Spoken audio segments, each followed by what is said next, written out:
pretty excited for today's session because we have Aaron Alblas, who is the founder of Prospect Property Management, and they are a locally owned Winnipeg business. Prospect Property Management. Haven't subscribed already, hit that subscribe button, turn on that notification bell. I appreciate you guys so much. Does provide you guys with that worry-free property management services, both on the residential and the commercial side of properties. So their company really manages properties all across the city of Winnipeg and the surrounding areas. And they really have awesome help with their specially trained staff. And, whether you're a property owner, full-on apartment building, or single family homes, or even office space, they really make that rental experience more enjoyable for you and for your tenants, providing their amazing system. So super excited to be with them today, and they'll be the guest for today's training. And yeah, you guys are in for a treat with learning all these property management systems and kind of the ins and outs of property management with Aaron here today. So I'm going to pass him the host and then we'll get started.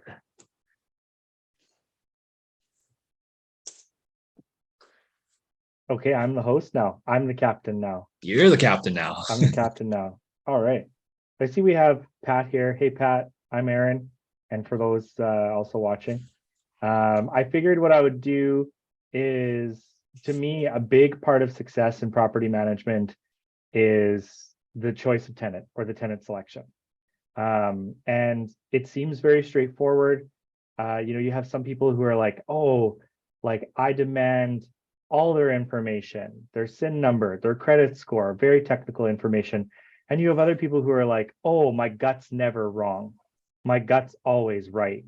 And the truth of the matter is that you should be looking at both of those things. You should be looking at the facts, and you should also be kind of evaluating the tenant risk or the personality profile of who you're placing.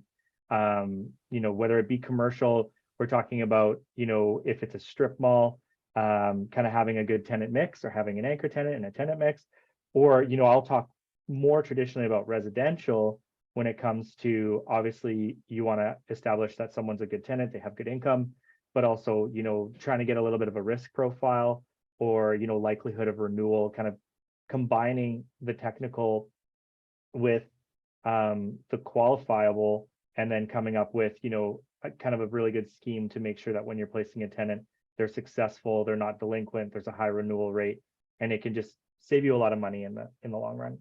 So I have a little deck here. I'm gonna try and get it going.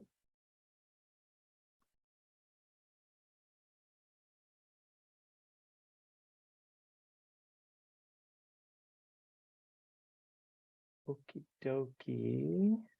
I'm screen sharing. Hopefully everyone can see this. So what we have here, we have the how do we pick a tenant? And I know you guys talk about a little bit about this, Pat, in your programming, but I want to go through our kind of thought process and then do a little bit of like a fun example at the end, just to kind of help people who are watching this have a bit more confidence in their process, and maybe help with some of the decision making. So I call the application or the technical information the black and white of choosing a tenant. So that would be, who are they, their rental history, their income, and of course their criminal record and their civil record, along with their residential tenancy branch database search. And then we have the gray, what's their fit like? What's their personality? Are they in a relationship? How long have they been in that relationship? Have they rented before? How long? Have they been a homeowner? Where? For how long?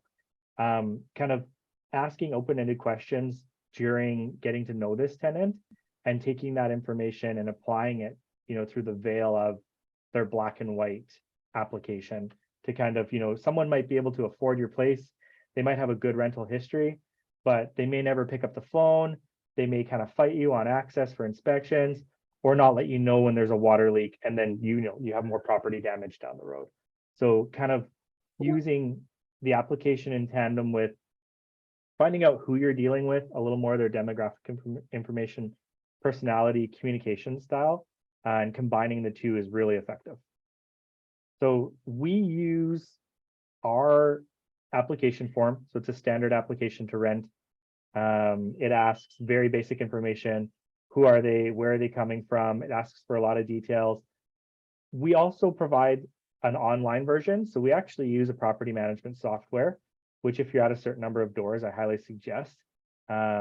We use an application called Propra, where they have an online version of the application. You can find other kind of single serve online applications for your tenant apps if you like.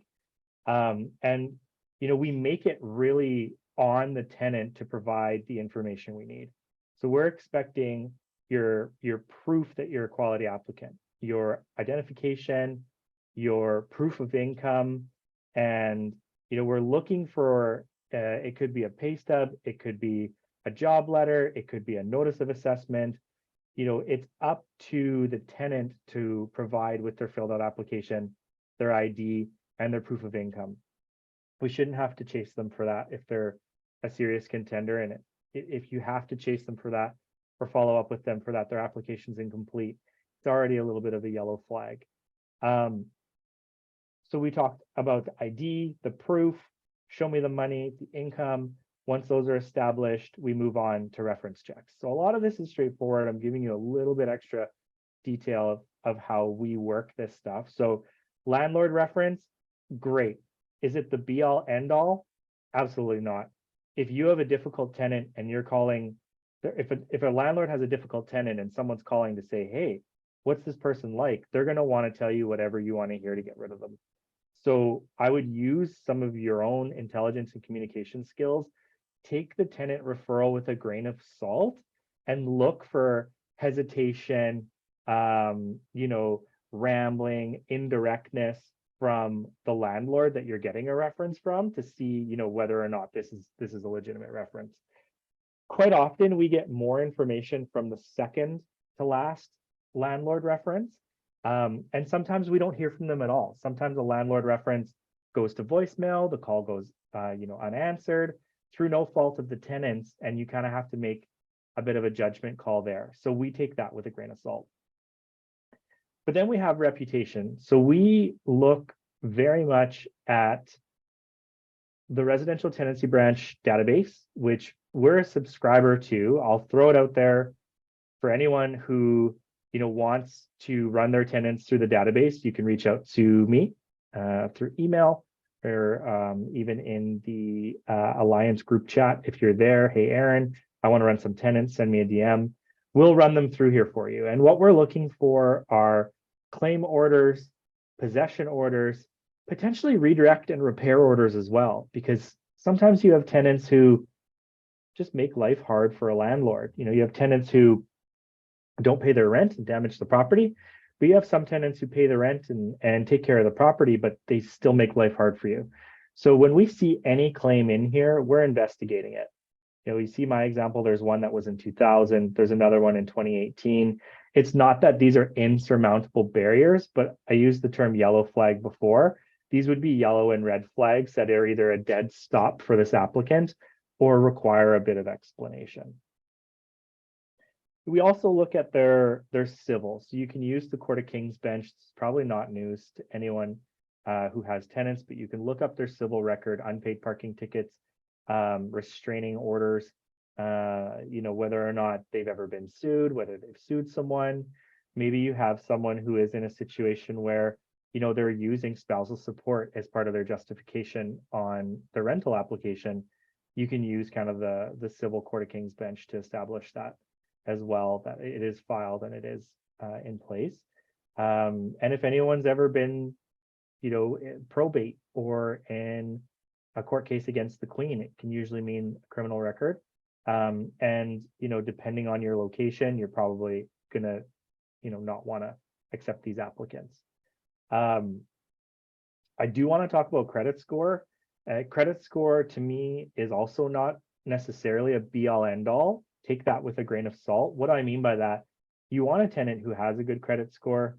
It can create hesitancy if you're telling a tenant, I'm going to run your credit. Sometimes that makes people feel like they're in a loss scenario or that they're not going to get approved. And we really use loss aversion for tenants that we want to have in our place, and we're letting them know on our application. It says, by signing here, you authorize that we will run your credit. And we will, in certain instances, look at credit score as an indicator of success. If someone has bad credit, but they're looking to rent a place that's $900 a month and they provided good income documents, maybe they're getting back on their feet and it's something to consider.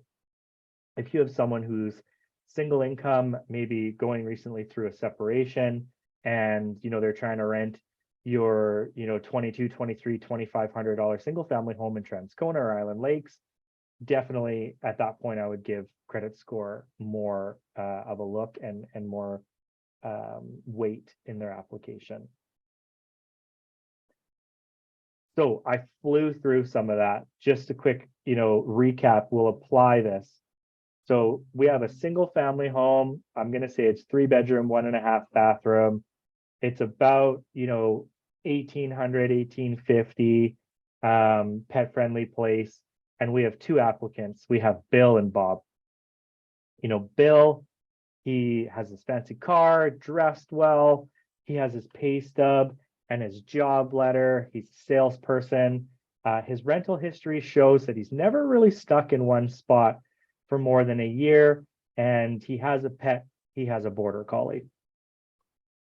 We have Bob. Bob is self-employed, drives a motorcycle. He's actually self-employed because he owns his own garage where he repairs cars and motorcycles.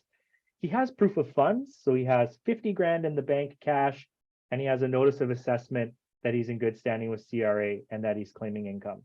He's also been in the same rental for the last 5 years and is moving because his landlords informed him that he wants to sell. Bob also has a pet, but he has a hairless cat. Pat, can I call on you for a little bit of volunteer participation here? Oh yeah, I'm ready. So if we back up one slide, if you're just looking at these folks, who are you thinking, in the interview phase or before application, you're a savvy guy, but who would you be more hopeful for? Probably more hopeful for Bill. Yeah, I think we all would be, right? Yeah. Bill talks the talk, looks the look. Now, when we take into consideration all of this information, like Bill has shift work, so he's away from the house for long periods of time. Bob's self-employed, actually takes his cat to work. Looking at kind of the tail of the tape, does that change your decision at all?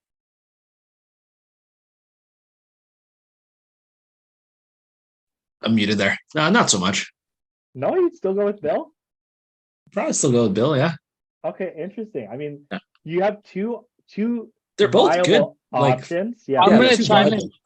I'm gonna chime in too here. Yeah, you know what?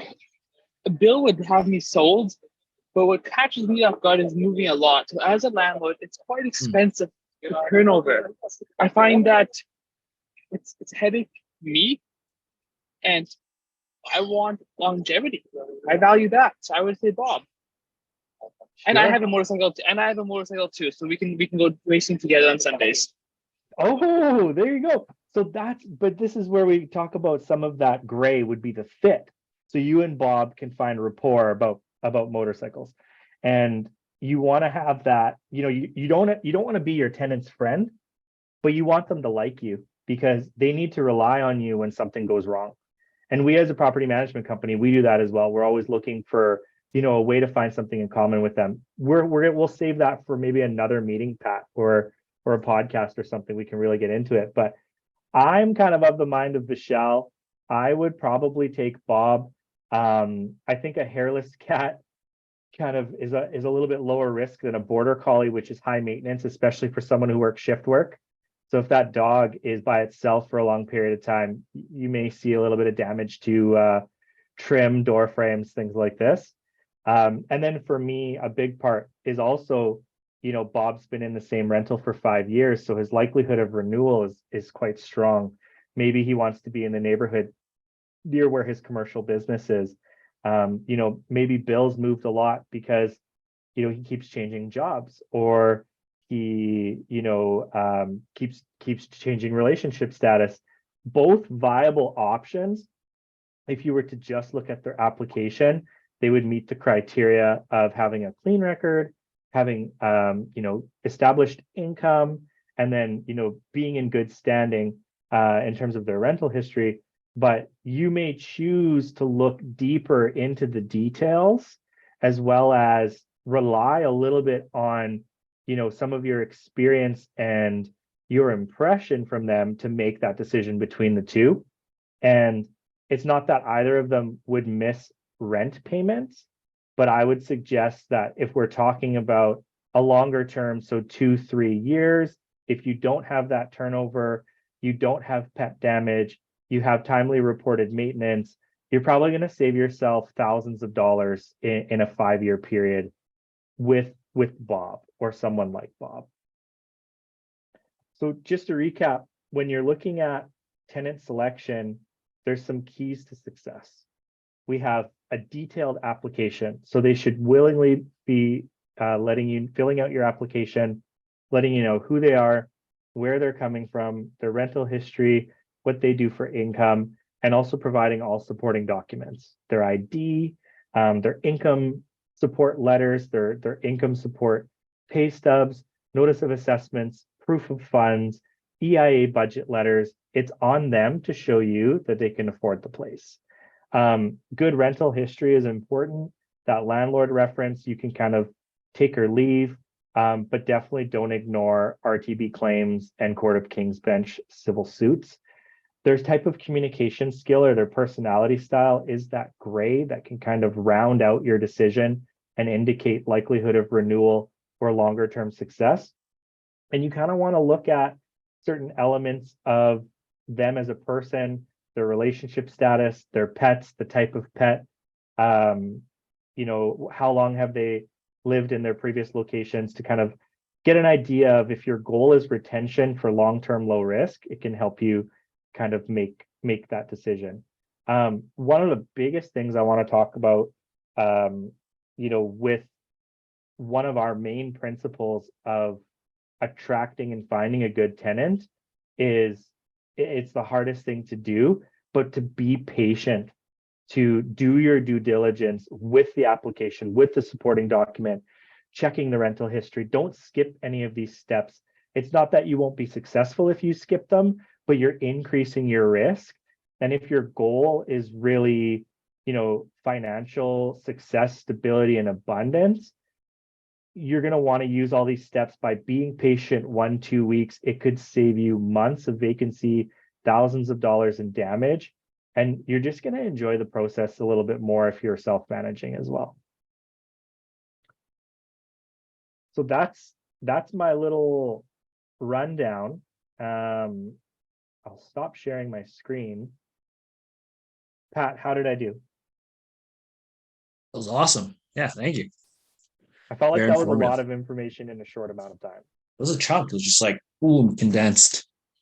And then, yeah, I think, after I was looking at it, I was like, oh, yeah, like he's been there for 5 years. I like brain fart. I didn't even see that. That does make a big difference. So instead of having that turnover. And I know you mentioned, I just said in the Facebook chat, if people have some questions they can ask, and then I'll ask them for you. But I have a question as well with winter's coming up, it's December. Usually tenants, like finding tenants a little bit slower in December. Do you have tips for people trying to rent out their place in December right now, or maybe they're acquiring something in the next week or two and then they want to get some tenants in there? Yeah, great question. So strategy is so important, right? I think the whole fail to plan to fail. So if you are going to market right now, just know that it's going to be tougher, and know that it's going to be softer in terms of supply and demand. So you're going to have fewer tenants looking this time of year, and that's what contributes to some of the difficulty. Winnipeg is still a low vacancy city, and it's neighborhood dependent at certain times, but there's nothing that can't be influenced by price, in my opinion. So we still see right now, you're about 3%, 5% lower than maybe you would be in a summer market for pricing to attract the same amount of demand on your ad, or increased demand on your ad compared to winter. So, but with this in mind, anyone that we are signing up for a lease now, we're telling our owners that what we would like to do is we would like to bridge them to the end of August of this year, of 2024. And why we do that is you are establishing a better renewal period, and it serves the tenant well as well, because there's more options if they're moving on to bigger and better. It's unlikely that they're leaving after 8 months, but it also gives you a chance to try them on. It gets you to a better renewal period where there's increased demand, less time on market. You could probably do a just-in-time tenancy quite easily. And if they're renewing, you can apply an increase, either guideline or above, depending on your scenario. And then you can also renew them then on a 1-year term from August 24 to August 25. So for someone, I'm a big fan of having a very thoughtful sticker price. I'm personally less of a fan of move-in incentives. The half-month rent, I'll buy you a TV. Like, I've seen a little bit of everything. You'll know if you're overpriced right now because you'll get crickets on your marketing ad. Especially for single family, smaller multifamily, 2-bed, 3-bed, 1.5 bath and up. They're quite in high demand, even though you may have families that are in place because of, it's the school year and no one's moving because it's winter. So long-winded, but does that answer your question? Oh yeah, no, that makes sense. And it's like, yeah, kind of just plan that it is going to be slower, change the strategy a little bit. And I like the idea of like bridging it to August. For the ones, I guess, that are new, what Aaron's trying to say is, instead of going like, if you're doing a 1-year long lease, instead of going December to December, you do like December until August, if I understand properly, right?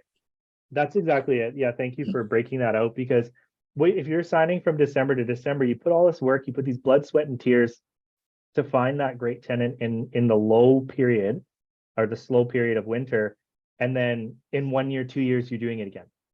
So it's just, we're always looking for ways in the property management process to return on the investment of the owner. For us, that's one way we do it, is with that strategy of, communicating to the tenant, hey, we're either going to sign you from now, January 1 until end of August 2024. You're going to be offered a renewal in June, or I guess it would be May. And you know what? We're happy to sign you to a 1-year lease at that point. Or we'll sign you to longer than 1 year. And I don't always recommend that, especially if you have, goals to turn your property around. But if you're in a hold scenario, then there's really, the only risk to you is that you won't be eligible for a rent increase until the end of that term. But the advantage to you is you have someone on contract then from January, long-term bridge, basically a 20-month lease into the end of August 2025.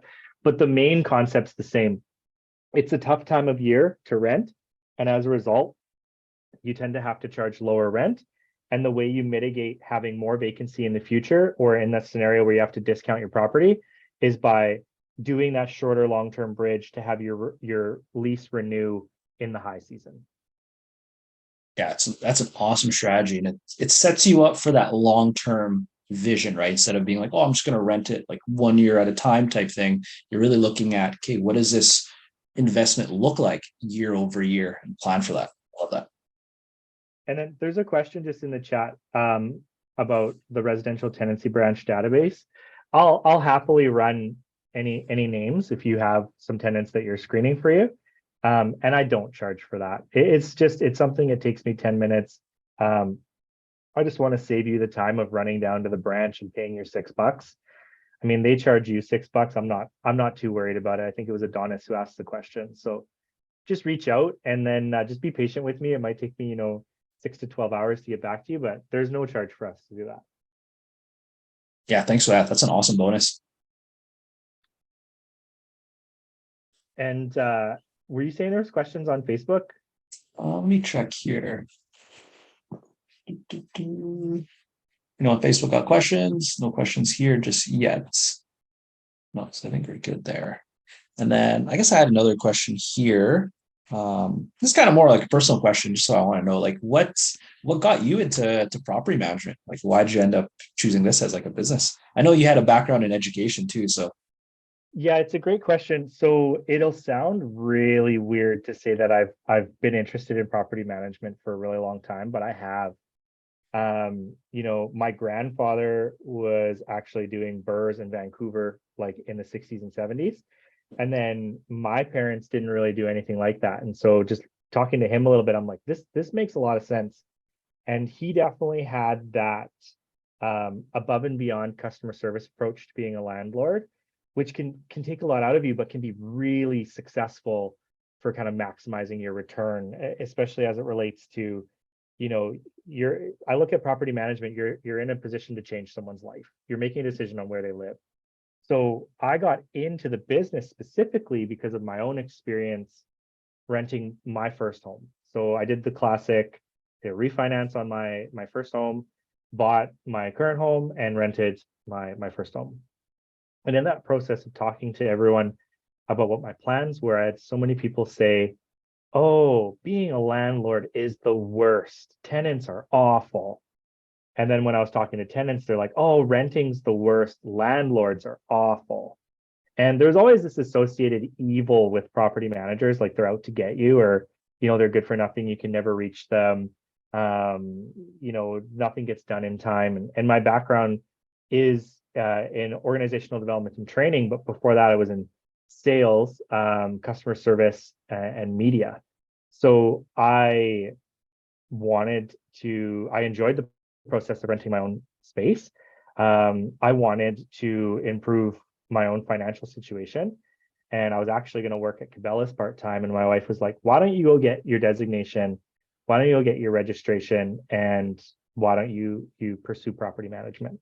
And that was 7 years ago. And I'm glad I did. Like Vishal and I joke like that we're both passionate about property management, which is such a odd thing to be passionate about because there are a lot of elements about it that are tough and uncomfortable. But that's kind of what lit the fire in me. And then just as we grew our business and as we look at the industry, it seemed like there was a lot of opportunity to contemporize isn't the right word, but maybe restructure how some things were done. A lot of companies did it because that's how it was always done. The credit check would be one example of something that we challenge. And it's just, I think some of the way it was always done was contributing to the dissatisfaction of tenants. So yeah, I'm like you, Pat. I'm a pretty outgoing guy. I love to educate. I'm not usually short for words. So that's how I got involved, and we've been running with it ever since. yeah, that's cool. And I think you totally made the right decision of doing this instead of working at Cabela's. Yeah, I like to fish, so I was more going for the discount. And for those who don't know, I used to design and facilitate education programs about wine, beer, and spirits. And then, but as well, we wrote a sales training program at retail, me and three other people. So that's kind of where a lot of my insight into, the personality type, identifying your customer or identifying your tenant and kind of what they need. Not everyone is as loud and outgoing as I am. Some people definitely want their private space and they almost just want you to leave them alone until they need something. And then they expect you to drop everything. And so we have tenants who maybe call us a little too much, and maybe vent a little bit, but being aware of who you're placing and having that sales approach to your own property when you're looking for a tenant, it can just help you. I'll just repeat myself. It can just help you it can help you find nickels, quarters, and dollars that add up to more investment for you to put into your location or future location, just with that thoughtful approach to management. Yeah, I think that customer service and that thoughtful approach to management goes far in this business because I'll chat with students and they look at me weird too, of like when I tell them, "Hey, I like the property management side, Vishal and yourself enjoy it too." But I let them know, like, "Hey, like, yeah, we're in real estate. Yeah, it's construction, buildings, doing Dollars, renovations, black and but red, yeah. yeah, but at the end of the day, it's a people's business, right? Like we are here to service the client, which is the tenant, and it just goes so far. Like had multiple tenants leave and then they end up coming back being like, hey, like you're a great landlord. If you have something open, like let me know. We want to rent with you. And that's something again with your kind of the mentioned earlier with that long-term strategy. Like the city's small, like you can really build a good reputation very quickly, but you could also build a not so great reputation very quickly. So you really want to think about that customer service and that really that humanist approach, which I love. Yeah, I'm a big long-term success guy when it comes to my own properties. And, I'd rather put someone in there for 2, 3, 4 years. And then when we take it back over, it looks exactly like, it did with the new floors and paint that we did before they moved in. Then, turn someone over find someone for an extra $100 a month and then turn them over in a year. And, I'm redoing some of those cosmetic renovations and I'm vacant for 2 months. So that just, taking into consideration who you're dealing with, making sure you have all their information, their application details, but then kind of looking a little bit further into how successful will they be? How good of a communicator are they? How low risk are they for damage? That's really where, it's almost a little more challenging than just looking at the app. And, when you get that right, you're going to make a lot more money. That's awesome. I'll check here. Facebook, any other questions, comments, critiques, or concerns? I think there's none on Facebook. How about on live here on Zoom? And also got questions, comments, critiques, or concerns for Aaron or anyone else? Cool. No, I think we're good. Hey, that was awesome. Thank you so much, Aaron. And if people want to reach out to you and want your help, where can they kind of reach out? How can they contact you? Yeah, great question. So if you look us up, our business is on Google. That's my phone number. My email is aaron@prospectmanagement, all one word, .ca. And if you're part of the Alliance Telegram chat, I'm in there. Feel free to reach out. Patrick Bichel, if anyone asks you for my contact information, you can freely give it to them as well. So we're also on Instagram @ProspectPM. So you can find us, follow us. I'm just getting into the social media for the business. But we have a staff member who's also passionate about education. So you'll see more tidbits from us there. But you can also just shoot us a DM. Hey, Aaron, I need help. And we'll get back to you. So that's where you can find us. Okay, awesome. Hey, appreciate it. That was super informative. And I learned a lot. I have like a bunch of notes that I took too. So I hope everyone at home took some notes as well. Just scratching the surface. Yeah, Thanks exactly. Sweet. Okay, take care, everyone. Happy Tuesday. Have a good night. The knowledge I had with real estate wasn't that great, and that's when I knew I needed a mentor to guide me through the steps of minimizing my mistakes and obtaining property. It kept me accountable with the limited time I had after the long hours at work. It taught me things I wouldn't have learned without a mentor. Thank you to Patrick. Big helped me with pretty much everything ever since I started. So big shout out to Patrick and Alliance. Nice. Yeah, Nick's an action taker, so we can help guide you, but you still got to do work, and Nick is a testimonial for that. Sure. Yeah. And thank you again, Patrick, for this program. It changed my life. It changed my mindset. It changed everything. That was the best six weeks of my life. I just want to give a shout out to my man Patrick. Just honestly been one of the best teachers that I've ever had. It's a very informative course. Patrick works with you one-on-one, so if there's any questions or anything you might be doubting or you're uncertain of, he'll definitely be there to help. Honestly, highly suggest this course. It's taught me a lot through my journey,